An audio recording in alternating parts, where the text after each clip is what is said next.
ان الحمد للہ نحمده ونستعینه ونستغفره ونعوذ باللہ من شرور انفسنا ومن سیئات اعمالنا من يهده اللہ فلا مضل له ومن يضلل فلا هادی له واشهد ان لا الہ الا اللہ وحدہ لا شریک له واشهد ان محمدا عبده ورسوله اما بعد فان خير الحديث كتاب الله وخير الهدي هدي محمد صلى الله عليه واله وسلم وشر الامور محدثاتها وكل محدثة بدعة وكل بدعة ضلالة وكل ضلالة في النار. اعوذ بالله السميع العليم من الشیطان الرجیم من ہمزہ ونفخہ ونفثہ. بسم اللہ الرحمن الرحیم. رب اشرح لی صدری ویسر لی امری واحلل عقدۃ من لسانی یفقہوا قولی. بسم اللہ الرحمن الرحیم. ان اللہ وملائکتہ یصلون علی النبی یا ایہا الذین آمنوا صلوا علیہ وسلموا تسلیما. اللہم صل علی محمد وعلی آل محمد کما صلیت علی ابراہیم وعلی آل ابراہیم انک حمید مجید. اللہم بارک علی محمد وعلی آل محمد کما بارکت علی ابراہیم وعلی آل ابراہیم انک حمید مجید. اللہم ربنا آتنا فی الدنیا حسنۃ وفی الآخرۃ حسنۃ وقنا عذاب النار. ربنا آتنا من لدنک رحمۃ وہیئ لنا من امرنا رشدا. لا الہ الا انت سبحانک انی کنت من الظالمین. حسبنا اللہ ونعم الوکیل. یا حی یا قیوم برحمتک استغیث ولا حول ولا قوة الا باللہ العلی العظیم. آمین. الحمدللہ آج 10 جنوری 2021 کو سنڈے کے دن قرآن کلاس نمبر 62 میں ہم انشاءاللہ تعالی سورۃ النساء سورت نمبر 4 شروع کرنے جا رہے ہیں. اس سے پہلے ہم 2 بڑی صورتیں قرآن کی مدنی کور کر چکے ہیں، سورۃ البقرہ اور سورہ آل عمران، اور ان دونوں کے تعارف میں نے عرض کیا تھا کہ قرآن حکیم کی صورتیں جوڑوں کی شکل میں ہیں. سورۃ البقرہ اور سورہ آل عمران ایک جوڑا ہے. بالکل اس طریقے سے سورۃ النساء اور سورۃ المائدہ، اس سے اگلے والی صورت، یہ دونوں جوڑے کی فارم میں ہے، اور جوڑا جو ہے وہ مل کر ایک مشترکہ مقصد کی تکمیل کرتا ہے. ایک آپ دیکھیں ان کی ریزیمبلنس آپس میں. سورۃ النساء کا آغاز ہو رہا ہے اعوذ باللہ من الشیطان الرجیم بسم اللہ الرحمن الرحیم یا ایہا الناس سے، اور سورۃ المائدہ کا آغاز ہو رہا ہے یا ایہا الذین آمنوا، یعنی پکارنے سے، یہاں پہ انسانیت کو اور وہاں پہ اسپیسیفکلی اہل ایمان کو. یہ دونوں صورتیں بھی ایک جوڑے کی فارم میں. اس کے علاوہ بھی کئی ایک ان میں ریزیمبلنس ہے. یہ جو سورۃ النساء ہے یہ اسپیسیفکلی جو ہماری آئلی زندگی اور سوشل ایشوز اس کے ساتھ ڈیل کرتی ہے، بالخصوص عرب کے اس معاشرے میں جہاں پہ عورتیں اور یتیم بچے اور غلام، ان کی کوئی اوقات نہیں تھی. ان کو نہ تو وہ اپنے ساتھ اس لیول پہ شریک کرتے تھے، نہ ہی وراثت میں ان کا کوئی حصہ رکھا جاتا تھا، نہ ہی ان کو وہ عزت اور توقیر حاصل تھی جو اللہ تعالیٰ کی ریکوائرمنٹ ہے اپنے بندوں سے. تو اللہ تعالیٰ نے اس صورت میں ان کو اپ لفٹ کیا ہے اور ان کے حقوق بتائے ہیں. قانون وراثت اس صورت کے اندر آئے گا. یہ اس کے مرکزی ٹاپکس میں سے ایک ٹاپک ہے، یعنی یتیم، عورتیں، بچے، غلام، ان کے حقوق. دوسرا ٹاپک اس کے اندر جو مین ہے، آلموسٹ 80 آیات آؤٹ آف 176 آیات کے، وہ منافقین کو ایڈریس کرتا ہے، چونکہ یہ مدنی صورت ہے، اور منافقین کو بھی پورے قرآن میں یا ایھا الذین آمنو کہہ کر ہی مخاطب کیا گیا ہے۔ اس کی وجہ یہ ہے کہ وہ قانوناً مسلمان ہوتے ہیں، کیونکہ اوپر سے تو کلمہ پڑھ رہے ہیں، دل کا معاملہ اللہ کے سپرد۔ لہٰذا پورے قرآن حکیم میں جہاں کہیں بھی یا ایھا الذین آمنو کے ساتھ اہل ایمان کو ڈانٹ پلائی جاتی ہے، تو کئی مواقع پہ تو اس سے مراد مسلمان بھی ہوتے ہیں کمزوری ایمان کا شکار، اور جو بہت سخت قسم کی آیات ہیں وہ بیسیکلی کامل الایمان اصحاب رسول صلی اللہ علیہ وآلہ وسلم یا اہل بیت علیہم السلام سے متعلقہ نہیں ہیں، بلکہ اس کا آپ ترجمہ یوں کریں گے، اے ایمان کے دعوے داروں، یعنی دعویٰ تو کر رہے ہو ایمان کا لیکن نبی علیہ السلام کے ساتھ خیانت کر رہے ہو، وہ منافقین ہیں۔ پورے قرآن میں یا ایھا الذین نافقوا کہیں پہ نہیں آیا، یا ایھا الکافرون آیا ہے، یا ایھا الناس آیا ہے، یا ایھا الذین آمنوا آیا ہے، کیونکہ منافق بھی قانوناً مسلمان ہوتا ہے، دل کا معاملہ اللہ کے سپرد ہے، فتویٰ تو ظاہر پہ لگے گا۔ تو دوسرا ٹاپک منافقین جو سازشیں کرتے تھے اسلام کے خلاف، اور اس حوالے سے پھر ان کے ساتھ کیا ایٹیچیوڈ ہونا چاہیے، اور قیامت والے دن منافقین کا انجام کیا ہونے والا ہے۔ منافقین کے حوالے سے سب سے زیادہ سخت آیات سورۃ النساء کے اندر ہے، اور اس کا کلائمیکس بھی اس میں آ جائے گا کہ منافقین جہنم کی سب سے نچلی گھاٹی میں ہوں گے، وَلِعَوْذُ بِاللَّهِ تَعَالَى اللہم لا تجعلنا منہم اللہم اجرنا من النار، آمین۔ اور تیسرا اس کا مرکزی ٹاپک جو ہے وہ ہے اہل کتاب جو سابقہ امت مسلمہ ہے، ان سے کنکلوڈڈ فائنل یعنی کنکلوڈڈ گفتگو اس سورت اور سورۃ المائدہ کے اندر ہے، جیوز اور کرسچنز کے ساتھ، تو اچھا خاصا حصہ اس کو بھی ایڈریس کرے گا۔ تو یعنی 3 مین ٹاپک ہوئے، عورتوں کے حقوق، بچوں کے حقوق، یتیموں کے حقوق، غلاموں کے حقوق یعنی پسا ہوا طبقہ، اور اسی میں وراثت کے قوانین بھی آئیں گے، میاں بیوی کے تعلقات میں عورتوں کے کیا حقوق کا خیال رکھنا ہے، یہ ساری چیزیں، نکاح کی امپورٹنس، یہ سب کچھ کور ہوگا، آئلی زندگی کور ہوگی، بلکہ سورۃ المائدہ کے اندر تو ریاستی لیول کے اوپر یعنی چور کے ہاتھ کاٹنے کی سزا، فساد فی الارض کرنے والوں کی سزا، اس حوالے سے ساری چیزیں۔ میں نے پہلے بھی عرض کیا تھا کہ سورہ البقرہ شریعت محمدیہ صلی اللہ علیہ وآلہ وسلم کا بلیو پرنٹ یعنی ابتدائی خاکہ ہے، اور سورۃ النساء اور سورۃ المائدہ یہ فائنل کنکلوژن ہے شریعت محمدیہ صلی اللہ علیہ وآلہ وسلم کی، اور یہی حکمت ہے کہ یہ مدنی صورتیں اگرچہ نبی علیہ السلام پہ بالکل آخر میں نازل ہوئی ہیں ایز کمپیئر ٹو آپ کی بعثت نبوت، یعنی 13 سالہ مکی دور نکال دیں، اس کے بعد یہ نازل ہوئی ہیں، لیکن قرآن میں مصحف کی ترتیب میں یہ شروع میں ہے۔ اس کی حکمت ہی یہ ہے کہ چونکہ مستقبل میں زیادہ تر لوگوں نے نسلاً مسلمان ہونا تھا، ان کے لیے مدنی صورتیں زیادہ امپورٹنٹ ہیں، یا جیوز اور کرسچنز جو آلریڈی آسمانی مذاہب کے ماننے والے ہیں ان کے لیے بھی امپورٹنٹ یہی صورتیں تھیں۔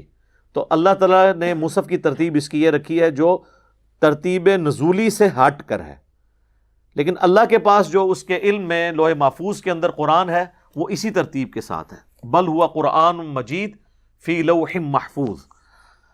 تو قرآن کی ترتیب اللہ کے پاس وہی ہے جو ہمارے پاس مصحف میں ہے، لیکن اللہ نے واقعات اور حالات کے مطابق اسے نازل کیا، تو فائنل ترتیب وہی ہے جو اس وقت ہے۔ اگرچہ تیسرے پارے میں جو سورت نازل ہوئی سورۃ العلق وہ سب سے پہلی 5 آیات ہیں، لیکن مصحف کی ترتیب میں وہ اینڈ پہ جا کے۔ تو یہ 3 مرکزی ٹاپک اس کے اندر کور ہوں گے۔ باقی تو یہ سورت خود اللہ تعالیٰ کی حکمت کا خزانہ ہے، ایک ایک آیت کے اوپر ایک ایک گھنٹہ بولا جا سکتا ہے، جو مجھے زبانی کئی باتیں یاد ہیں۔ تو میں آج صبح صرف اس کو دیکھ رہا تھا تو میں نے کہا یہ تو ہم سورۃ النساء پہ 1 سال چاہیے اس کو اگر اس طریقے سے مکمل کیا جائے، لیکن میں کوشش کروں گا کہ جو بالکل کریٹیکل چیزیں اس سے جڑی ہوئی ہیں میں ساتھ ساتھ بیان کروں، اور باقی جو تفصیلات ہیں وہ چھوڑ دوں، اس کی وجہ کہ وہ آلریڈی میں ریکارڈ کروا چکا ہوں۔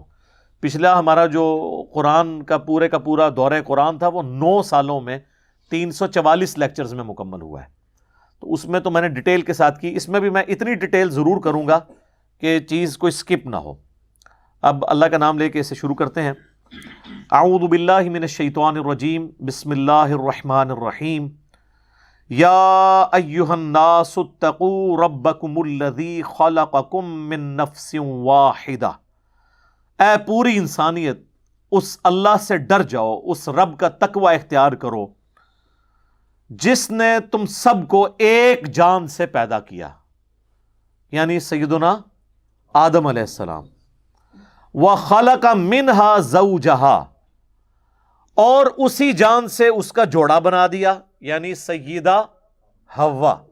اس کانٹیکسٹ میں بخاری اور مسلم میں متفقن علیہ حدیث ہے دونوں کتابوں میں کہ نبی صلی اللہ علیہ وآلہ وسلم نے فرمایا کہ عورت جو ہے وہ آدم کی ٹیڑھی پسلی سے پیدا ہوئی ہے، یعنی سیدہ حوا پیدا ہوئی حضرت آدم علیہ السلام کی پسلی سے، اور وہ جوڑا بن گیا ان کا. اور پھر اس جوڑے سے کیا ہوا؟ وَبَثَّ مِنْهُمَا رِجَالًا كَثِيرًا وَنِسَاءً، اور پھر ہم نے مرد و عورت کے اس جوڑے سے کثیر تعداد میں مرد اور عورتیں اس زمین کے اوپر پھیلا دیے.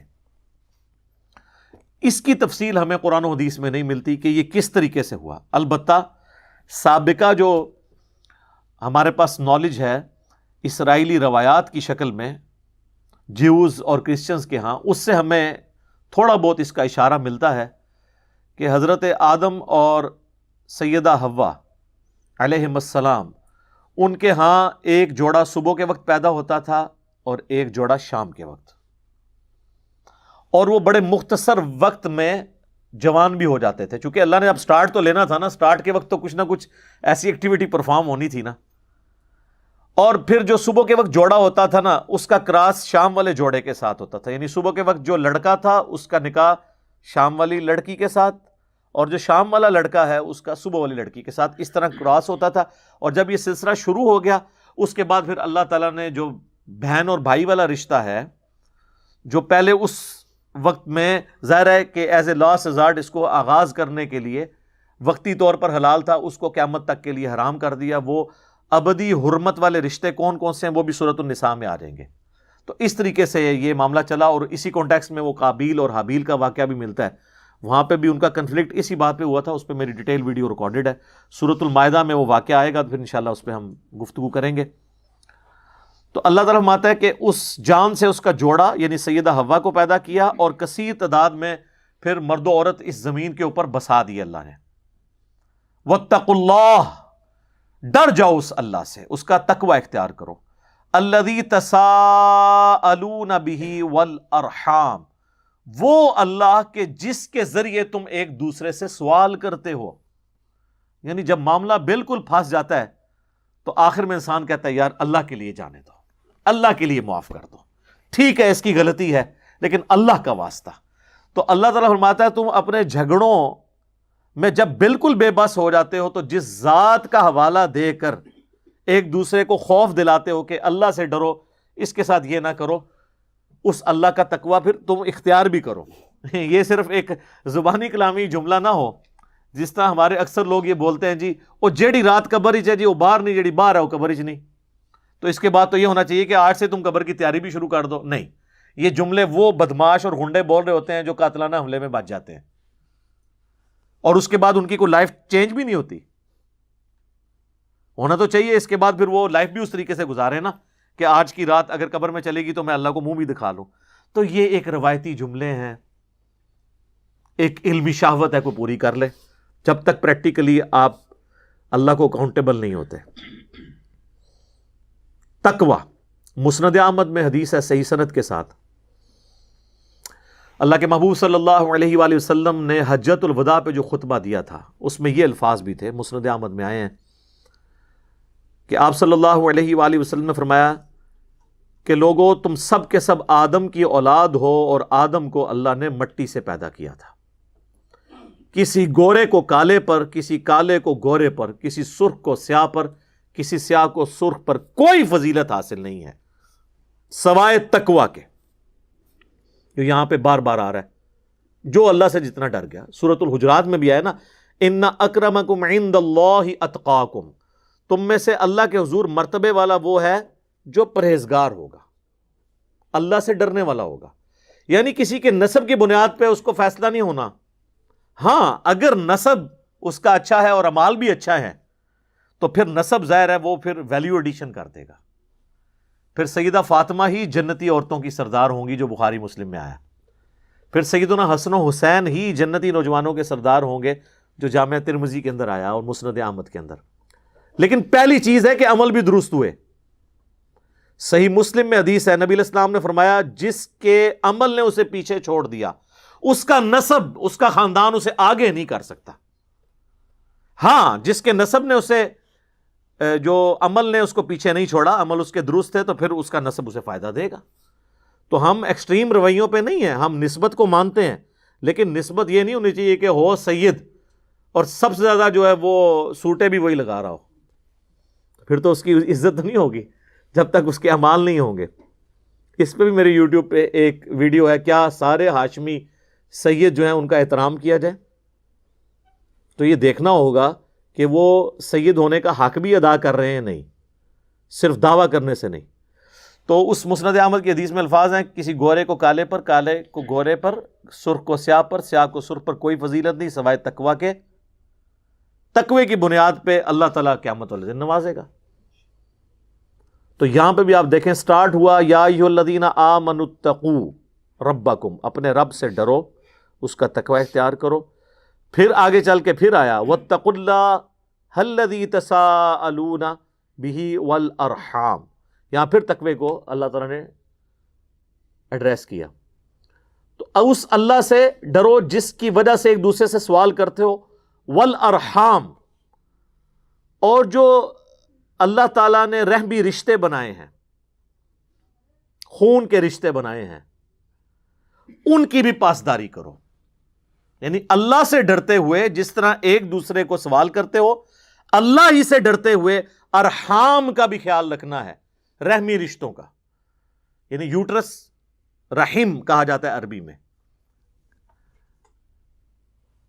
تو یعنی ماں کے رشتے سے یا باپ کے رشتے سے جو تمہارے رشتہ دار ہیں ان کا بھی خیال رکھنا ہے. قطع رحمی نہیں, صلہ رحمی. بخاری اور مسلم دونوں میں حدیث ہے, جب اللہ تعالیٰ نے صلہ رحمی کو پیدا کیا تو فرمایا کہ جو تجھے جوڑے گا میں اس سے اپنا تعلق جوڑوں گا, اور جو تجھے توڑ دے گا میں اپنا تعلق اس سے توڑ دوں گا.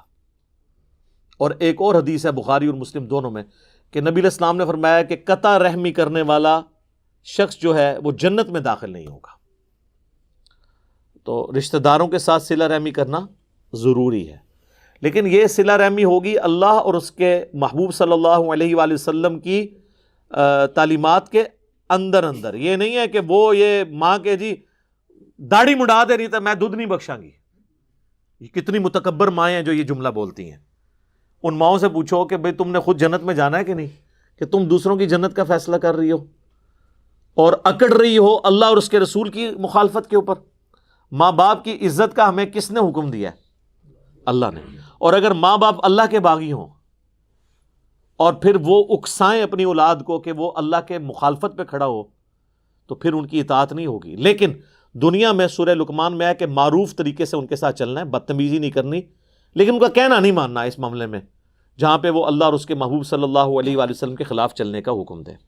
دنیا معروف طریقے سے لے کے چلنا ہے. وہ صحیح بخاری میں حدیث ہے, اسما بنت ابی بکر کہتی ہیں کہ میری والدہ میرے پاس آتی ہے لیکن اس نے اسلام قبول نہیں کیا, مشرکہ ہے, بت پرست ہے, کیا میں اس کے ساتھ اس نے سلوک کروں؟ تو آپ نے فرمایا ہاں, دنیا میں معروف طریقے سے اس نے سلوک کرو. وہ حقوق آپ نے پورے کرنے ہیں, نان و نفقہ بھی دینا ہے اور اسی طریقے سے بیمار ہو جائیں تو علاج بھی کروانا ہے, یہ سارے کام کرنے ہیں. لیکن جہاں وہ کہیں پر آپ کو اللہ کی نافرمانی پہ اکسائیں اور ایکسپلائٹ کرنے کی کوشش کریں. کئی عورتیں ہیں جو اپنی بچیوں کو کہتی ہیں کہ نقاب نہ کرو ورنہ تمہارے اچھا رشتہ نہیں ملے گا. اندازہ کریں. تو جن بے پردہ عورتوں کو اچھے رشتے مل گئے ہوئے ہیں تو کیا ان کی زندگیاں سکون سے گزر رہی ہیں؟ ان کی طلاقیں نہیں ہو رہی ہیں؟ ان چیزوں پہ فیصلے ہونے ہیں. دنیا کا تو پتہ نہیں کہ کیا بھروسہ کب موت آ جائے. اللہ کی نافرمانی نہیں کی جا سکتی. تو رحمی رشتوں کا بھی خیال رکھو. ان اللہ کان علیکم رقیبا, بے شک اللہ تعالی دیکھ رہا ہے جو کچھ تم کر رہے ہو. یہ سب سے بڑی تھریٹ یہ ہے. اور یہ اگر انسان کے سامنے یہ معاملہ ہر وقت رہے کہ میرا رب مجھے دیکھ رہا ہے، تو پھر انسان کے لیے گناہوں سے بچنا آسان ہو جاتا ہے۔ دنیا کی شرم اور حیا کی وجہ سے لوگ برائی سے بچ جاتے ہیں۔ کئی لوگ ہیں وہ داڑھی رکھتے کہتے ہیں جی اب داڑھی رکھ کے تو یہ کام نہیں اب کر سکتے ہم۔ کئی لوگوں نے ٹوپی رکھی ہوئی ہے تو وہ ٹوپی کی شرم و حیا کی وجہ سے کئی کام چھوڑ دیتے ہیں کہ لوگ کہیں گے یار یہ دیکھو اس نے کیا کیا۔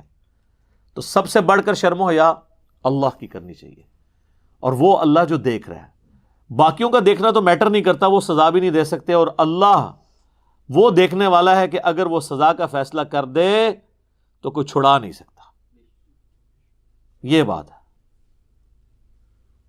اور اگر وہ چھوڑنے کا فیصلہ کر دے تو کوئی پکڑ نہیں سکتا۔ إِن يَمْسَسْكَ اللَّهُ بِضُرٍّ فَلَا كَاشِفَ لَهُ إِلَّا هُوَ، اگر اللہ کسی کو پکڑ لے تو اس کے سوا کوئی نہیں چھڑا سکتا۔ وَإِن يَمْسَسْكَ بِخَيْرٍ، اور اگر وہ خیر کا ارادہ کر لے، فَلَا رَادَّ لِفَضْلِهِ، اس کے فضل کو کوئی ٹال نہیں سکتا۔ تو اس اللہ کو اپنے سامنے رکھو۔ اس کانٹیکس میں وہ حدیث جبریل بڑی مشہور ہے، بخاری مسلم دونوں میں ہے، اور مسلم میں کتاب الایمان چیپٹر میں پہلی حدیث ہی یہی ہے۔ پہلی 92 روایتیں تو مقدمے کی ہیں، 93 نمبر حدیث جو مسلم شریف میں ہے نا، حدیث جبریل بڑی ڈیٹیل ہے۔ اس میں حضرت جبریل نے انسانی شکل میں آ کے جب مختلف سوال کیے تو ایک سوال اس میں یہ تھا کہ فرمائیے کہ احسان کیا ہے؟ تو آپ صلی اللہ علیہ وآلہ وسلم نے فرمایا احسان کا درجہ یہ ہے کہ تم نماز اس طرح پڑھو، اللہ کو اس طرح یاد کرو گویا کہ تم اپنے رب کو اپنے سامنے دیکھ رہے ہو۔ اور اگر یہ تصور نہیں کر سکتے تو کم از کم یہ تصور رکھو کہ اللہ تمہیں دیکھ رہا ہے۔ اچھا، اس کا بعض لوگوں نے نا، یہ تو ایک بات ہو رہی تھی اصطلاحاً سمجھانے کے لیے، وہ اس کو بالکل لفظی معنوں میں لے گئے جی۔ کئی لوگ جو ہیں وہ نماز اس طرح پڑھتے ہیں کہ اللہ ان کو نظر آ رہا ہوتا ہے۔ اس کے ساتھ لینا دینا ہی کوئی نہیں ہے۔ مراد یہ ہے کہ جیسا کہ تم اللہ کو اگر سامنے دیکھو نا تو تمہاری توجہ کسی اور کی طرف نہیں جائے گی۔ بالکل اس طریقے سے تم نماز پڑھتے وقت پوری کنسنٹریشن سے نماز پڑھو۔ اس کا یہ مطلب نہیں تھا کہ واقعی کو دیکھ سکتا ہے نماز کی حالت میں اللہ کو، اور اگر یہ تصور نہیں تو کم از کم یہ تصور تو رکھ سکتے ہو کہ اللہ تمہیں دیکھ رہا ہے۔ یہ جو آیت ہے نا جی پہلی سورہ نساء کی جو ہم نے کور کی، یہ نبی الاسلام کے جو خطبے ہوتے تھے نا ان میں بھی آپ یہ آیت پڑھا کرتے تھے۔ صحیح مسلم میں ایک بڑی لمبی حدیث ہے، کچھ غریب مسلمان آئے، نیو مسلمز، بعض کے پاؤں میں جوتیاں بھی نہیں تھیں، کپڑے بھی پھٹے پرانے تھے۔ نبی الاسلام نے ان کی حالت دیکھی تو آپ کے چہرے کا رنگ جو ہے وہ متغیر ہو گیا۔ آپ نے لوگوں کو جمع کیا مسجد میں اعلان کروا کے، اور مسجد میں آپ نے ممبر لگا کے خطبہ دیا، اور خطبے کا سٹارٹ ہی آپ نے اس آیت سے کیا، سورۃ النساء کی آیت نمبر 1، یا ایھا الناس اتقوا ربکم الذی خلقکم من نفس واحدہ۔ یعنی بتانا تھا کہ بھی یہ جو اب نئے مسلمان آئے ہیں یہ بھی تمہارے باپ آدم کی اولاد میں سے ہیں۔ اور پھر آپ نے اس کے بعد سورۃ الحشر کی وہ آیت تلاوت کی کہ اے ایمان والو اللہ کا تقوی اختیار کرو، اور ہر جان دیکھے کہ اس نے آگے کے لیے کیا عمل آگے بھیجا ہے، اللہ کی راہ میں صدقہ خیرات کر کے۔ یہ آیات سے آپ نے مسلمانوں کو موٹیویٹ کیا، پھر ترغیب دلائی کہ اللہ کی راہ میں خرچ کرو۔ تو لوگ اپنے اپنے گھروں کو گئے، جتنا ہو سکا لوگ اپنے گھروں سے لانا شروع کر دیا انہوں نے۔ ایک انصاری گھر گیا اور اس نے اتنا بڑا بورا ساز و سامان کا بھرا ہوا لا کے مسجد کے سین میں رکھا سب سے پہلے۔ اس کو دیکھ کے باقی لوگوں کو بھی حوصلہ ہوا کہ یار یہ تو بچاڑا ایک لوور کلاس کا آدمی تھا، یہ اتنا کچھ اٹھا کے لے آیا۔ تو لوگ اپنے گھروں کی طرف گئے اور لا کے مسجد میں ڈھیر لگ گیا سامان کا۔ اور صحیح مسلم کے الفاظ ہیں کہ نبی علیہ السلام کا چہرہ مبارک سورج کی طرح چمکنا شروع ہو گیا خوشی کی وجہ سے۔ اچھا، آپ کے جو ایکسپریشنز تھے نا بڑے ابرپٹ ہوا کرتے تھے۔ اگر آپ کو غصہ آتا تھا تو چہرہ مبارک سرخ ہو جاتا تھا فوراً ہی، اور اگر خوشی ملتی تھی تو چہرہ مبارک پہ خوشی نظر آتی تھی۔ آپ اتنے خوش ہوئے، آپ نے فرمایا کہ جس نے اسلام میں اچھا طریقہ جاری کیا، یعنی یہ اس انصاری نے پہلا قطرہ بارش کا بنا ہے، تو جتنے لوگ اس پہ عمل کریں گے اس کا ثواب بھی اسے ملے گا اور ان کے ثواب میں بھی کمی نہیں ہوگی۔ اور جس نے اسلام میں برا طریقہ جاری کیا جتنے لوگ اس پہ عمل کریں گے اس کا وبال اس جاری کرنے والے پہ ہوگا، اور جو خود کر رہے ہوں گے ان کا بھی چھٹکارا نہیں ہوگا، ان کے بھی وبال میں کمی نہیں ہوگی۔ یہ آدھی حدیث جو پیش کر کے بدعت حسنہ اور بدعت سیئہ ثابت کرتے ہیں، اس میں الفاظ ہے سنتن حسنتن اور سنتن سیئتن، یا حالت رفع میں پڑھیں گے تو سنتن حسنتن، سنتن سیئتن، اچھا طریقہ، اچھی سنت اور بری سنت۔ یہ سنت سے مراد طریقہ، تو اسلام میں اچھے طریقے جاری جو کرتا ہے اس کو ثواب ملتا ہے، بشرطے کہ دین نہ بدلے۔ جس طرح امام بخاری، امام مسلم نے کتابیں لکھی، حضرت ابوبکر، عمر، عثمان و علی نے تو کوئی کتاب نہیں لکھی حدیث کی، تو یہ ان کو طریقہ اللہ نے سجھایا، انہوں نے حدیث کو ریٹن فارم میں لے کے آئے۔ یہ اسلام میں اچھا طریقہ ہے، یہ بدعت نہیں ہے۔ بدعت تب ہوتی جب اس میں دین وہ سکھایا جاتا جو بابوں کا ہوتا۔ اس میں تو امام بخاری اپنی بات ہی نہیں کرتے، تو سند پہنچاتے ہیں نبی علیہ السلام تک۔ تو یہ اچھا طریقہ اور اچھی بدعت، اس میں فرق سمجھیں۔ بدعت چاہے اچھی ہو یا بری ہو، وہ بدعت ہوتی ہے اور اس پہ وبال ہے۔ سنت جو ہے، اب جس طرح میں کہتا ہوں یہ کیمرے میں ریکارڈنگ ہو رہی ہے، اچھا طریقہ ہے۔ یہ گھڑی، اس کی بنیاد پہ نمازوں کی ٹائمنگ مسجد میں سیٹ کرنا، کس طرح ہمارا ٹائم ٹیبل اور شیڈیول جو ہے وہ ایڈجسٹ ہو جاتا ہے، یہ اچھا طریقہ ہے۔ مسجد میں ایئر کنڈیشن لگانا، اچھے قالین بچھانا، یہ اچھا طریقہ ہے۔ حج کرنے کے لیے ہوائی جہاز پہ جانا، یہ اچھا طریقہ ہے۔ یہ اچھی بدعت نہیں ہے، طریقہ ہے۔ بدعت تب ہوتی جب حج کے ارکان یا نماز کے ارکان اس میں کوئی تبدیلی لے آتا۔ تو یہ سپورٹیو چیزیں، جو دین کو سپورٹیو چیزیں جو ہیں وہ بدعت نہیں ہوتی، اچھے نئے طریقے ہوتے ہیں۔ ہاں دین کو کوئی بدل دے، کوئی فجر کی 2 کی بجائے 3 رکھتے پڑے اور کہ جی خیر ہے ایک فالتو ہی پڑی ہے، وہ 3 بھی 0 سے ملٹیپلائی ہو جائے گی، کیونکہ وہ نبی کے طریقے سے ہٹ جائیں گی صلی اللہ علیہ وآلہ وسلم۔ اب جناب دیکھیں، یہ بنیادی آیت ہے، اس کے فوراً بعد اب اللہ تعالیٰ کی طرف سے جو پسے ہوئے طبقے ہیں ان کے حقوق کی بات شروع ہو گئی ہے۔ پہلے نمبر پر یتیموں کو ایڈریس کیا جا رہا ہے۔ وَآتُوا الْيَتَامَى أَمْوَالَهُمْ، اور یتیموں کو ان کے مال دے دیا کرو۔ یہ نہیں ہے کہ تمہارا بھائی مر گیا اور تم پیچھے سے جو ہے وہ اپنے بھتیجوں کے مال پہ قابض ہو جاؤ، نہیں، کفالت کرو لیکن ان کا مال ان کو ان کا حصہ دو۔ وَلَا تَتَبَدَّلُوا الْخَبِيثَ بِالطَّيِّبِ، اور ردی مال دے کر اچھا مال نہ حاصل کر لو ان سے۔ یعنی اب جائیداد تقسیم ہو رہی ہے، ایک بھائی مر گیا ہے، دوسرے بھائی نے کہا کہ اچھا اب وراثت تقسیم ہونی ہے، تو یہ تو میں یعنی اب مال میں سے اچھا مال اپنے پاس رکھ لوں، برا اس کو دے دوں، یہ کام نہیں کرنا۔ وَلَا تَأْكُلُوا أَمْوَالَهُمْ إِلَىٰ أَمْوَالِكُمْ، اور نہ کھاؤ ان کے مال اپنے مالوں میں ملا کر، کہ یعنی اب آپ کے جی میں تو اس نے سلوک بھی کر رہا ہوں، چلو میں بھی کچھ تھوڑا بیچ میں سے لقمہ لے لوں۔ اس میں ایک درجے کی اجازت ہے، وہ آگے آئے گی کہ اگر کوئی غریب ہے نا تو بقدر ایفرٹ وہ لے سکتا ہے، وہ بالکل بھی فینیٹک ہونے کی ضرورت نہیں، لیکن جو بندہ غریب نہیں ہے وہ اس طرح نہیں یتیم کا مال لے سکتا۔ اِنَّهُ كَانَ حُوبًا كَبِيرًا، بے شک یہ اللہ کے حضور بہت بڑا گناہ ہے کہ کوئی شخص یتیم کا مال جو ہے وہ اچھا مال اپنے پاس رکھ کے ردی مال وراثت میں اسے دے دے، یا اس کے مال میں سے تھوڑا بہت کھا لے۔ وَإِنْ خِفْتُمْ، اور اگر تمہیں یہ خوف ہو، اللہ تقسطوا فی الیتامیٰ، کہ تم یتیموں میں انصاف نہیں کر سکو گے، تو کانٹیکسٹ اس کا یہ ہے کہ پھر یتیموں کے ساتھ نکاح نہیں تم نے کرنا۔ ہوتا یہ تھا کہ اگلے زمانوں میں لوگ یتیم بچوں کی پرورش اس نیت سے کرتے تھے کہ چلو اس بچی کی پرورش کرتے ہیں، یہ بڑی مالدار ہے، جب یہ جوان ہوگی تو پھر میں اس سے شادی کر کے اس کے مال کا میں مالک بن جاؤں گا۔ یہ عرب میں کلچر تھا۔ یا کوئی غریب بچی تھی، اس کی پرورش کی اور نیت یہ رکھی کہ چلو اس کے عوض میں اس کے ساتھ نکاح کر لوں گا اور حق مہر دینے کی بھی ضرورت کوئی نہیں ہے، میں نے اس کو پال کے بڑا کیا ہے، تو اس طرح وہ ان کے مال، ان کو حق مہر بھی نہیں دیتے تھے یا ان کی جائیداد دبا لیتے تھے۔ اس کانٹیکسٹ میں صحیح بخاری میں حدیث ہے، اما عائشہ سے جب پوچھا گیا نا کہ یہ یتیم عورتوں کے ساتھ، یتیم بچیوں کے ساتھ نکاح سے اللہ نے منع کیوں کر دیا، تو پھر اما عائشہ نے کلیئر کیا کہ یہ ان یتیم بچیوں کے ساتھ نکاح کرنا منع کیا ہے جس کی پرورش آپ کریں اور اس کو حق مہر نہ دیں۔ ہاں اگر آپ نے اس کی پرورش کی اور اس کا حق مہر اس کو پورا دیا اور انصاف کیا تو یتیم بچی سے نکاح ہو سکتا ہے۔ صحیح بخاری میں اس کانٹیکسٹ میں حدیث موجود ہے۔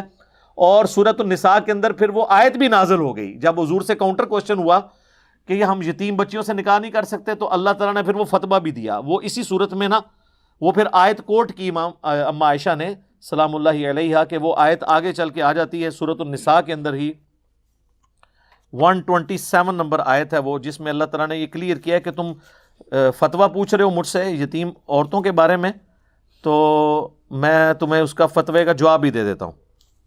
127 وَيَسْتَفْتُونَكَ فِي النِّسَاءِ، اور اے نبی یہ آپ سے فتویٰ مانگتے ہیں، آپ کا اوپینین پوچھتے ہیں عورتوں کے معاملے میں، یعنی وہ کن عورتوں سے اللہ تعالیٰ نے منع کر دیا ہے سورۃ النساء کے اندر کہ یتیم عورتوں سے نکاح نہیں ہو سکتا۔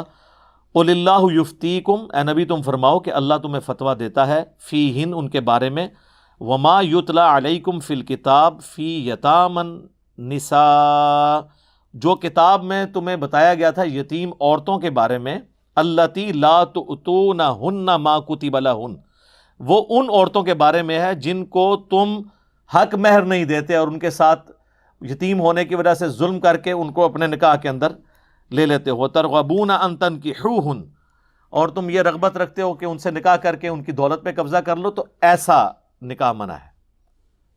اور پریفر یہی ہے کہ جس بچی کو آپ نے پالا آپ اس سے شادی نہ کریں، بلکہ اس کے ولی بن کے اس کی شادی کہیں اور کریں، تاکہ اس کے ساتھ کہیں ظلم ہو تو آپ اس کے پیچھے کھڑے ہوں۔ آپ مجھے بتائیں یتیم بچی کے ساتھ کوئی شادی کر لے اور پھر اس پہ ظلم کرے، وہ بچی کہاں جائے گی؟ اس کا تو پیچھے ولی کوئی نہیں ہوگا۔ تو اسلام نے اس چیز کو ناپسند کیا ہے کہ کوئی کسی یتیم بچی کی پرورش کرے، پھر اس سے خود شادی کر لے اور پھر اس کا استحصال کرنا شروع کر دے۔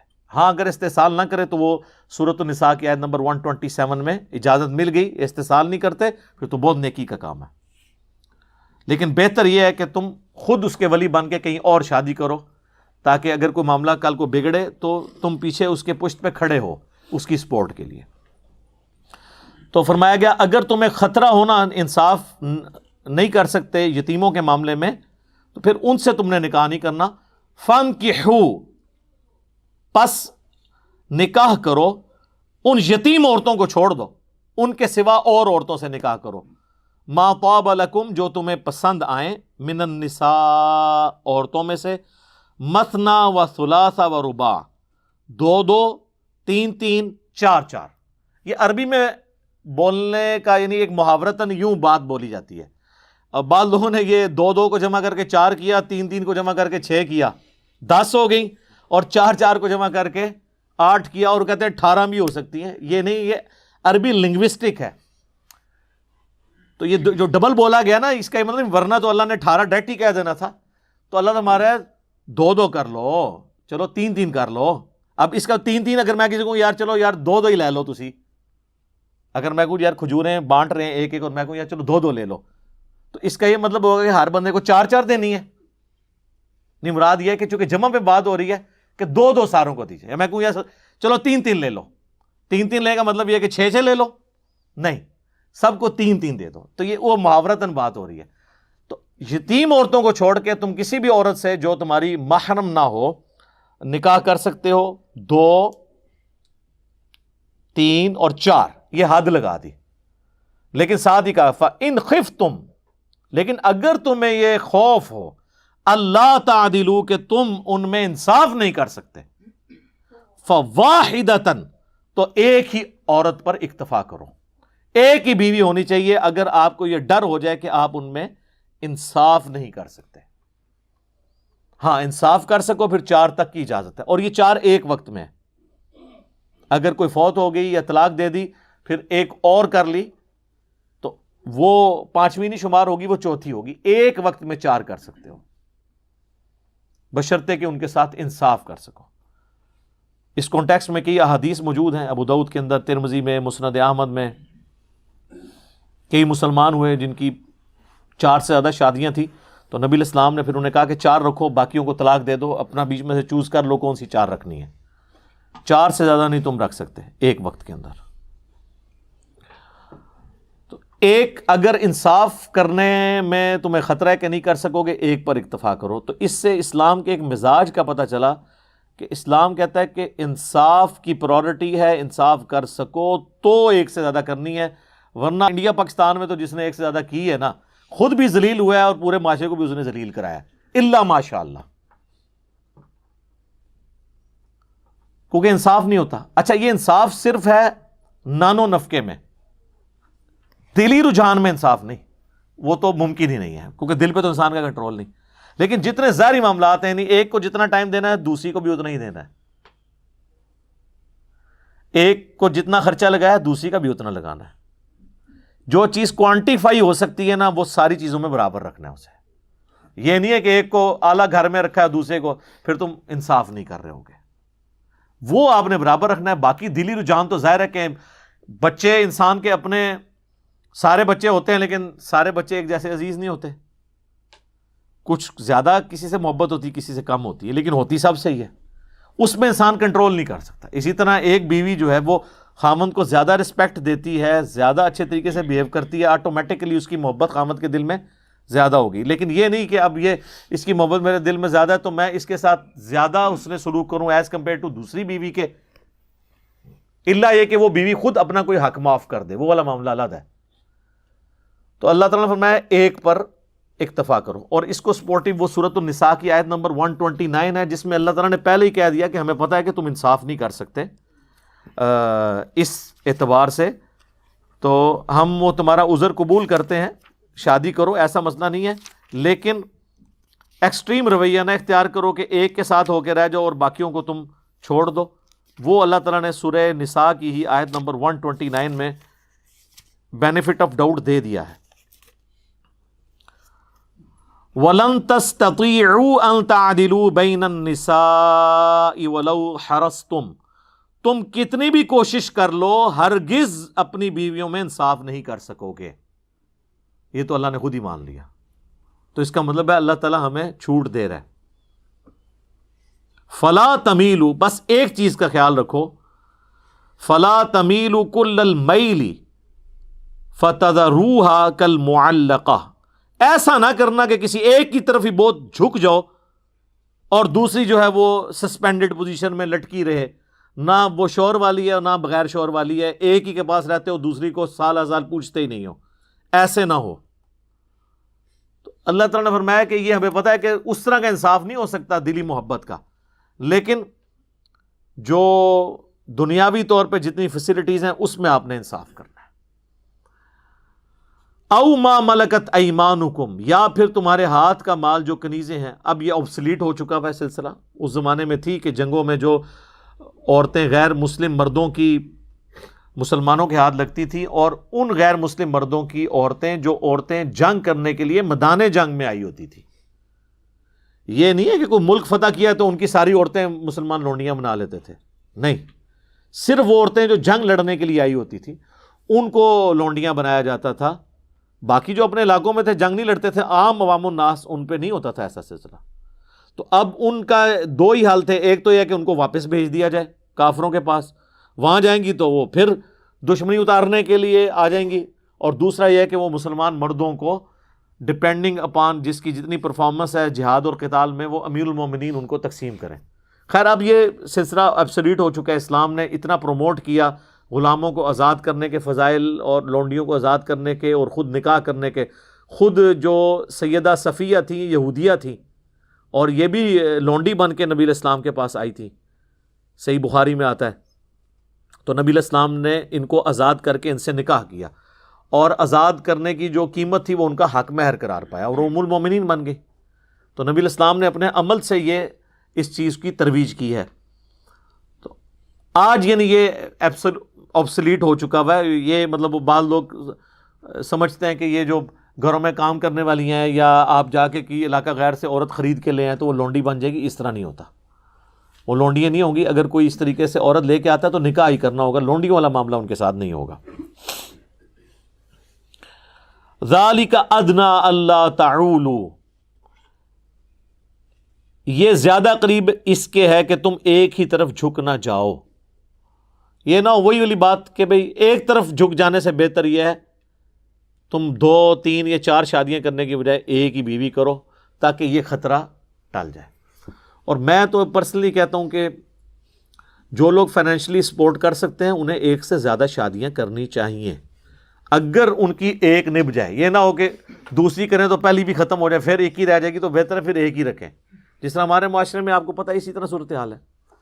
لیکن جو لوگ اب ظاہر ہے کہ کسی بڑی کاز کے لیے کام کرنے والے لوگ ہیں، ان کے لیے تو یہ پاسبل نہیں ہے کہ وہ نئے نئے بکھیڑے کھول کے بیٹھ جائیں، اور پھر ان کو مثالیں دینا نبی الاسلام کی زیادہ ازواج کی، تو وہ عرب کے کلچر میں وہ چیزیں ہضم ہو جاتی تھیں۔ ہمارے اس کلچر کے اندر تو ایک بندہ جو دیندار آدمی ہے، دین کا کام کرنے والا ہے، وہ اگر 2 یا 3 کر کے بیٹھ جائے تو وہ تو پیٹ سے آپ ہی گھر پڑا رہے گا، اس نے کام خاک کرنا ہے۔ تو یہ ہر بندے نے اپنے حالات و واقعات خود دیکھنے ہیں اس کے اعتبار سے۔ باقی ہم اس ایکسٹریم پہ نہیں ہیں جو یہ سمجھتے ہیں کہ یہ ظلم ہے کہ ایک سے زیادہ بیویاں کی جائیں، تو یہ تو اللہ تعالیٰ نے آنر دیا عورت کو، اور دنیا کی اسٹیٹسٹکس ہمیں یہی بتاتی ہے کہ عورتوں کی تعداد دنیا میں زیادہ ہوتی ہے ایز کمپیئر ٹو مردوں کے۔ اس میں کئی ایک سائنٹیفک ریزن بھی ہیں، اور کئی ایک سوشل ایشوز کی وجہ سے ایسا ہو جاتا ہے۔ سائنٹیفک ریزن یہ ہے کہ جو عموماً دنیا میں مرد و عورت برابر تعداد میں پیدا ہوتے ہیں، لیکن جو بیبی گرل ہوتی ہے نا، جراثیم کے اگینسٹ اس کی ریزسٹنس زیادہ ہوتی ہے as compare to baby boy کے، وہ سروائیو زیادہ کرتی ہے۔ اور مجھے تو یہ حکمت نظر آتی ہے جو صحیح بخاری میں ہے اور ترمذی میں ڈیٹیل کے ساتھ ہے، کہ جو عقیقہ آپ نے لڑکے کی طرف سے 2 کرنے ہیں اور لڑکی کی طرف سے 1، اور اس میں الفاظ ہیں بچے کی جان گروی ہوتی ہے اس کے عوض۔ لڑکے کی طرف سے 2 اس لیے ہو رہے ہیں کہ اس میں بیماری کے زیادہ چانس ہیں آنے کے، لڑکی کی طرف سے 1 ہے۔ پھر جنگوں کے اندر، ایکسیڈنٹس کے اندر، پبلک گیدرنگز کے اندر عورتیں تو بہت تھوڑی مرتی ہیں، تو مرد ہی باہر نکلتے ہیں وہ مرتے ہیں۔ اسی وجہ سے آپ دیکھیں دنیا میں اکثر ممالک کے اندر عورتوں کی تعداد مردوں سے زیادہ ہے۔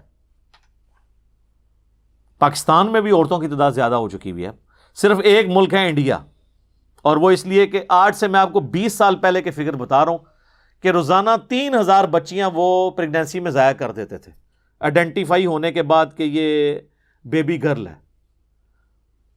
3000، ظاہر ہے جی، 1 ارب کے قریب تو آبادی اس وقت بھی تھی، اب تو بڑھ چکی ہے ان کی، تو 3000 تو اس میں کچھ بھی نہیں ہے۔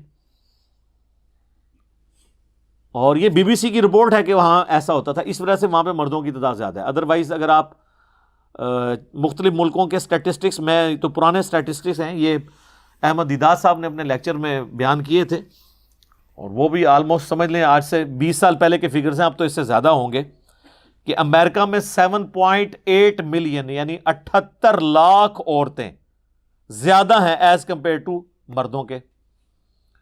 انگلینڈ میں 40 لاکھ، جرمنی میں 50 لاکھ، رشیا میں 90 لاکھ، آلموسٹ 1 کروڑ عورتیں زیادہ ہیں ایز کمپیئر ٹو مردوں کے۔ تو اب یہ 2 آپشن ہے، یا تو یہ عورتیں جو ہیں وہ برائی کریں، یا پھر یہ کسی ایسے مرد کے ساتھ شادی کریں جس کی آلریڈی کو بیوی ہو۔ ویسے تو اب وہاں پہ خاندانی نظام ٹوٹ چکا ہے، تو ایک والا بھی معاملہ نہیں رہا، لیکن میں لاجیکلی بات کروں کہ اسلام چونکہ خاندانی زندگی میں بلیو رکھتا ہے، سوشل ویلیوز کے اندر، تو اس لیے یہ آپشن چھوڑا ہے۔ اچھا، یہ بات ہے قرآن میں حکم ہے 4 شادیاں کرو، سر قرآن میں یہ حکم نہیں 4 شادیاں کرو، قرآن میں حکم یہ ہے کہ 1 شادی کرو، 4 کی اجازت دی گئی ہے۔ اس معاشرے میں جہاں 100 لوگوں نے عورتیں رکھی ہوتی تھی، ان کو کم کر کے 4 پہ لے کے آئے۔ حکم 1 کا ہے، 4 کی اجازت ہے، 4 کرنے کا حکم نہیں ہے کہ گنتی 4 کی پوری کرنی ہے۔ بلکہ اگلے دن ہماری اکیڈمی میں ایک فون آیا، وہ کہنے لگے کہ جی ایک اسلامی بہن تھی، ان کی طلاق ہو گئی، اس کے بعد انہوں نے دوسری جگہ شادی کی تو وہ شوہر فوت ہو گیا، پھر تیسری جگہ کی تو وہ فوت ہو گیا، چوتھی جگہ کی تو وہ فوت ہو گیا، تو وہ اب اس کی 5ویں شادی نہیں کروا رہے، وہ کہہ رہے ہیں 4 سے زیادہ شادیوں کی اجازت نہیں ہے، وہ 4 کر چکی ہے۔ یہ لوگوں کا آپ دیکھ لیں ذہنی لیول کیا ہے۔ تو عورت تو 1 ہی شادی کرے گی، 4 کی اس کو کہاں سے اجازت ہے؟ ایک وقت میں 1 کرے گی۔ اور صحابہ کرام میں یہ ایسے ویسے کوئی عیب نہیں سمجھا جاتا تھا اس طرح کا۔ آپ دیکھ لیں، اسما بنت امیس حضرت جعفر طیار کی بیوی تھی، جو غزوہ موتا میں شہید ہوئے۔ جب وہ شہید ہوئے تو ان کی اس بیوہ کے ساتھ حضرت ابوبکر صدیق نے شادی کر لی، اس سے محمد بن ابی بکر پیدا ہوئے جس سال حضور نے حج کیا تھا۔ پھر 4 سال کے بعد حضرت ابوبکر فوت ہو گئے، تو حضرت علی نے ان سے شادی کر لی اسما بنت امیس کے ساتھ۔ اسی لیے محمد بن ابی بکر کی ساری پرورش مولا علی نے کی ہے اور وہ ان کے بچوں کی مانند تھے. تو یہ کوئی عیب نہیں سمجھا جاتا تھا اس چیز کو. ہاں ایک چیز کو بین کیا گیا کہ نبی کی بیوی کے ساتھ کوئی شادی نہیں کر سکتا. وہ سورۃ الاحزاب میں ہے کہ اللہ کے نزدیک یہ بہت بڑا گناہ ہے کہ تم نبی کے مرنے کے بعد ان کی کسی بیوہ کے ساتھ شادی کرو. اور اس سے پہلے بلکہ فرما دیا النبی اولیٰ بالمؤمنین من انفسہم وازواجہ امہاتہم. نبی صلی اللہ علیہ وآلہ وسلم مومنین کی جانوں پر ان کی جان سے بڑھ کر حق رکھتے ہیں اور ان کی بیویاں امت کی مائیں ہیں. اب چونکہ وہ ماں کا سٹیٹس ہے لہذا اب ان کے ساتھ شادی نہیں ہو سکتی. تو وہ اللہ نے ان کو ایک پروٹوکول دیا اور دنیا اور آخرت میں وہ نبی علیہ السلام کی ہی بیویاں ہیں. یہ پروٹوکول صرف نبی کا ہے. یہ جو کہتے ہیں نا جی وہ شہید زندہ ہے تو شہید سے مانگ سکتے ہیں, تو ہم اگلی بات کرتے ہیں تو شہید کی بیوہ پھر شادی کیوں کر لیتی ہے اگر شہید زندہ ہے تو؟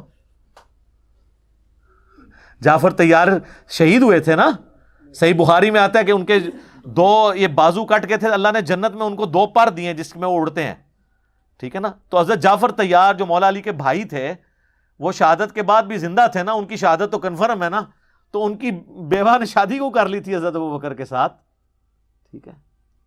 تو یہ اہمی کہانیاں بنائی ہوئی ہیں. دنیا اور آخرت کے جو احکامات ہیں وہ بالکل ڈیفرنٹ ہیں. یہ نبی کا پروٹوکول ہے, اور وہ بھی اس وجہ سے نہیں کہ نبی آج بھی جو ہے وہ دنیا کی زندگی سے زندہ ہے, نہیں, وہ آخرت کی زندگی کے ساتھ ہیں. لیکن ان کی عزت یہ ہے کہ چونکہ ان کی نبی امت کا باپ ہوتا ہے روحانی طور پہ, ان کی بیویوں کو امت کی مائیں قرار دیا گیا. لیکن یہ یاد رکھیے گا وہ ماں ایسی ہے کہ اس سے پردہ ہے, ویسے ماں سے تو کوئی پردہ نہیں ہے. قرآن میں آیا کہ نبی کی بیویوں سے جو بات کرنی ہے وہ پردے میں کرنی ہے, کوئی چیز مانگنی ہے, اور اپنی زبان بھی اے نبی کی بیویوں ایسی استعمال نہیں کرنی کہ کسی کے دل میں روگ ہو تو وہ کوئی برائی کا ارادہ کرے. سورۃ الاحزاب میں آتا ہے. اما عائشہ سے بھی اگر اصحاب رسول کو مسئلہ پوچھنے جاتے تھے یا تابعین تو وہ پردے میں جواب دیتی تھی. وہ آنری رشتہ ہے ماں کا, لیکن باقی سارے غیر محرم عورتوں والے احکام ہیں ان کے ساتھ, پردہ انہوں نے کرنا ہے. تو وہ ایک پروٹوکول ہے. باقی تو ظاہر ہے کہ پھر اللہ تعالیٰ نے یہ والا جو محرم رشتوں والا ایشو ہے یہ بہت کریٹیکل, اس کے اوپر جو ہے وہ حکم فرمائے ہوئے ہیں پردے کے اعتبار سے. نکاح جو ہے وہ سنت ہے, وہ ضرور کریں, لیکن اتنے ہی نکاح کریں جتنے آپ سنبھال سکتے ہیں, ورنہ جو ہے نا وہ اپنے لیے الٹا یہ نہ ہو کہ مصیبت کھڑی کر دیں. یہاں تو جو بندہ کچھ کر نہیں رہا ہوتا کہتے تھا بیاہ کر دو, تاکہ پورے 2 خاندان کچھ کرنا شروع کر دیں, یعنی آپ لڑنا شروع کر دیں, سارے ویلے نوں جڑا موقع مل جائے اپنا کام کرنے کا. وہ کہتے ہیں جی یہ غریب آدمی آیا تو نبی علیہ السلام نے فرمایا شادی کرو, وہ اور غریب ہو گیا, پھر دوسری کرائی, پھر تیسری کرائی, چوتھی امیر ہو گیا. اس طرح کوئی امیر ہوتا ہے؟ سر بخاری مسلم دونوں میں حدیث ہے, اے نوجوانوں کے گروہ جس میں استطاعت ہے نا وہی نکاح کرے. نکاح کرنا تمہاری عفت اور عصمت کی حفاظت اور نگاہوں کو نیچے رکھنے کا ذریعہ ہے, اور اگر تم نکاح کی استطاعت نہ رکھو تو روزے رکھ کے اپنی شہوت کو ٹھنڈا کرو. یہ حدیث بخاری میں بھی ہے, مسلم میں بھی. تو وہاں حضور کہہ سکتے تھے نا کہ استطاعت نہیں ہے تو جلدی سے شادی کر لو تاکہ امیر ہو جاؤ, استطاعت صاحب استطاعت بن جاؤ, نہیں. اور یہاں استطاعت سے مراد فائنینشیل استطاعت ہے. باقی اگر سیکچوئل استطاعت کا ہو تو وہ تو آلریڈی اس میں موجود ہے, تبھی تو کہا جا رہا ہے کہ روزے رکھو, ورنہ تو اس کی نکاح ہی نہیں ہوگا. تو استطاعت ہو تو نکاح کرو, اور اگر استطاعت نہیں تو روزے کے ذریعے اپنی شہوت کو ایڈریس کرو. پھر بخاری مسلم میں وہ حدیث ہے جو 3 اصحاب غیر موجودگی میں نبی الاسلام کی ازواج کے پاس پردے میں آ کے حضور کے معاملات پوچھتے ہیں. تو وہ نبی الاسلام تو ایک نارمل زندگی گزار رہے تھے, آپ رات کو سوتے بھی تھے, آپ نفلی روزہ رکھتے بھی تھے, نہیں بھی رکھتے تھے. تو بخاری مسلم کے الفاظ ہیں, انہوں نے نبی الاسلام کی عبادت کو ہلکا جانا اور پھر آپس میں گفتگو کرتے ہوئے کہا کہ اللہ کے نبی تو بخشے بخشائے ہیں, ان کو کیا ضرورت ہے. ایک نے کہا کہ میں پوری زندگی شادی نہیں کروں گا, صرف اللہ اللہ کروں گا. دوسرے نے کہا کہ میں روزانہ روزہ رکھوں گا, اور تیسرے نے کہا کہ میں روزانہ پوری رات جاگا کروں گا. یہ کہتے ہیں 40 سال تک عشاء کے وضو سے فجر اے تکیو کیا ہوتا ہے انہاں نال. یہ چلے گئے, یہ باتیں کر کے وہ وہاں پہ گئے تو نبی الاسلام کی زوجہ محترمہ جو تھی انہوں نے سن لیا اور جب حضور واپس آئے تو انہوں نے کہا کہ جی وہ آپ کے چیتے آئے تھے یہ دعوے کر کے گئے ہیں. حضور نے کہا بلاؤ ان کو. بخاری مسلم کے الفاظ ہیں. بلایا گیا. آپ فرمایا اللہ کی قسم میں تم سے زیادہ اللہ کا تقوی رکھتا ہوں. یہ پہلا جملہ یہ چھکا تھا کہ تم تقوی اور نیکوکاری یہ سمجھتے ہو کہ یہ حرکتیں کرو گے اور مجھ سے زیادہ کوئی نیک ہو سکتا ہے؟ میں اللہ کا پیغمبر ہوں. میں تم سے زیادہ اللہ کا تقوی رکھتا ہوں. میں نفلی روزے رکھتا بھی ہوں, چھوڑ بھی دیتا ہوں. میں رات کو آرام بھی کرتا ہوں اور اٹھ کے نماز بھی پڑھتا ہوں. یعنی ایک نارمل لائف گزار رہا ہوں. اور میں نے بیویاں بھی رکھی ہوئی ہیں, نکاح کیے ہوئے ہیں. پھر آپ نے فرمایا فمن رغب عن سنتی, جس نے میری سنت کو چھوڑ دیا. ویسے عموماً بولا جاتا ہے النکاح سنتی, وہ بھی حدیث کے الفاظ اس میں تو نہیں ہے, ابن ماجہ میں ایک روایت موجود ہے, لیکن اس میں امپلائڈ ہے کہ تینوں چیزوں کے بارے میں آپ نے مشترکہ کہا کہ فمن رغب عن سنتی, جس نے میرے طریقے کو چھوڑ دیا. یعنی میرے طریقے میں تینوں چیزیں کہ نکاح کرنا چھوڑ دیا, یا اس نے روزانہ جاگنا شروع کر دیا, عشاء کے وضو سے 40 سال تک فجر پڑھنی شروع کر دی, میرے لو فارغ جے. او ایک بازی کرتے ہو سکتا ہے, اللہ نے نبی دا مننے والا نہیں ہو سکتا. تو خدا کے لیے اپنے بزرگوں کو بے عزت ہونے سے بچائیں. یہ فضیلت نہیں ہے, یہ اگر ان کی بزرگی کو اگر کوئی ختم کرنے والی چیز ہے وہ یہ ہے کہ 40 سال تک عشاء کے وضو سے فجر پڑھتے تھے. جی اے تے بزرگ وڈنے والی ہے گل. بزرگاں نو بچانا ہے تے یہ کیا کرو, رات نو سوندے بھی سن تے اٹھ کے نماز بھی پڑھ لیندے سن. یہ نہ کوئی عشاء کے, یہ بتاتے ہیں کرتب ان کا, یہ کرتب ہی ہے نا. یہ تو یہ حدیث دیکھ, اور اس حدیث پہ نا امام بخاری نے باب باندھا ہے کہ عبادت میں غلو کرنا ناپسندیدہ عمل ہے. یہ ہے کتابوں کا دین اور وہ ہے بابوں کا. اسی تو ہم عرض کرتے ہیں کہ مرنے سے پہلے اے مسلمان کر لے اس پہ غور.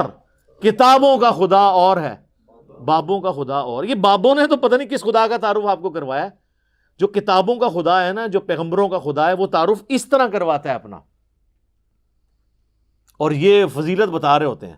ایک اور حدیث ہے بخاری اور مسلم دونوں میں, حضرت عبداللہ بن عمر بن عاص کی بیوی نے حضور کو شکایت بھیجی کہ یہ جو آپ کا صحابی ہے نا, یہ میرے حقوق پورے نہیں کرتا, یہ روزانہ روزہ رکھتا ہے اور رات کو بھی پوری رات عبادت کرتا رہتا ہے.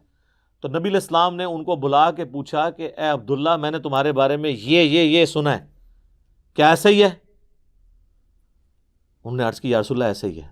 وہ تو ایکسپیکٹ کر رہے تھے حضور کہنے کے یار ادھر آنا ذرا جفی پا, تو صحیح نکلے ہیں میرے صحابہ وچوں. ہاں فرمایا عبداللہ اگر ایسا کرو گے, پوری رات جاگو گے تو تم اندھے ہو جاؤ گے. تمہاری آنکھوں کا بھی تم پہ حق ہے, تمہارے جسم کا بھی تم پہ حق ہے, تمہاری بیوی کا بھی تم پہ حق ہے. پھر نبی علیہ السلام فرمایا دیکھو میں بھی تو ایک لائف زندگی گزار رہا ہوں نا, میں رات کو سوتا بھی ہوں, اٹھ کے نماز بھی پڑھتا ہوں, نفلی روزے رکھتا بھی ہوں, چھوڑ بھی دیتا ہوں. انہوں نے کہا یا رسول اللہ صلی اللہ علیہ وسلم میرے اندر بہت طاقت ہے, میں اللہ کی عبادت کر سکتا ہوں, تو میں تو روزانہ روزہ رکھوں گا. آپ نے فرمایا کہ جو روزانہ روزہ رکھتا ہے گویا کہ ایسا ہے کہ وہ روزہ رکھتا ہی نہیں. چلو زیرو. یہاں کتنے بزرگوں کا کہتے ہیں جی این سال تو انہوں نے روزہ ہے, او خدا دا نہ گلاں بند کر دو, بزرگی بچانی سے کسی دی پٹھیاں پٹھیاں گلاں بند کرو.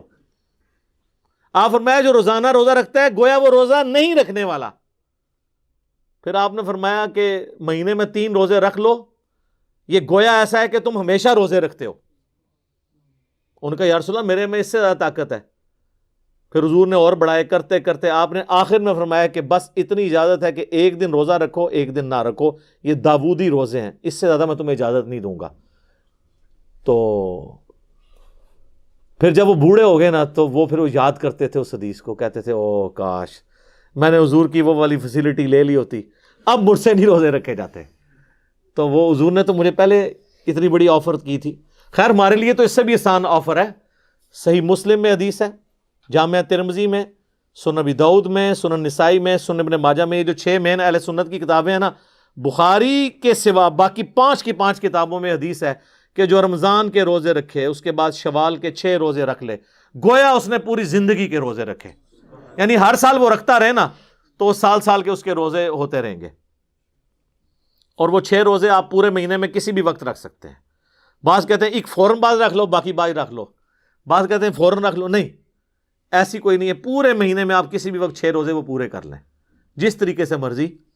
ساتھ رکھنے کا یہ فائدہ ہوتا ہے، ایک روٹین بنی ہوتی ہے تو رکھنے آسان ہو جاتے ہیں، کیونکہ بعد میں پھر جیسے ہی تھوڑی گیپ آتا ہے نا تو پھر رکھنے مشکل ہو جاتے ہیں. بہتر یہ ہے کہ عید کے فوراً بعد روزے ساتھ شروع کر دیے جائیں، جتنا آسانی کے ساتھ کوئی رکھ سکتا ہے.